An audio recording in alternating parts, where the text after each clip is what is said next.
So what do you need to do as a patient to prepare for prostate cancer surgery?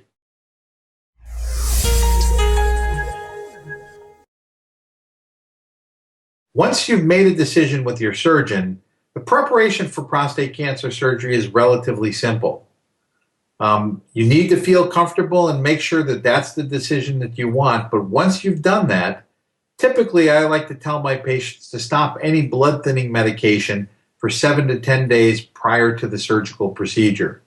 So if a patient is on a baby aspirin or if they're on a blood thinning medication, once you've got a clearance from your medical doctor, you should stop those medications because bleeding with any surgical procedure is a risk of the procedure.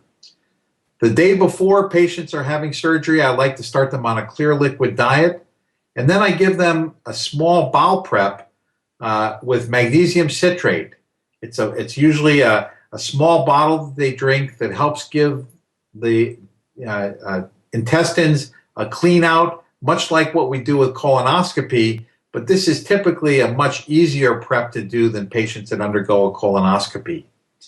Once the bowel's been prepped, typically patients aren't allowed to eat anything or drink anything after midnight on the day before their surgery, and then they come in for their surgical procedure in the morning or at early afternoon and the surgical procedure is done. The preparation for prostate surgery, whether it's open surgical techniques or robotic techniques that are used, is relatively simple and relatively painless for most patients. Some prostate cancers are high risk, aggressive, and more likely to spread.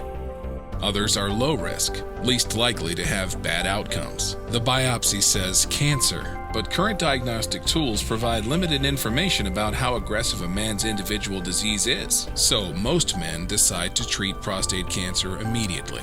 Once treated, many men experience serious long-term side effects, like incontinence and sexual impotence.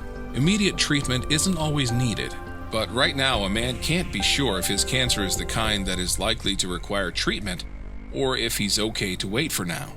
What if there was a test that could determine how aggressive prostate cancer is?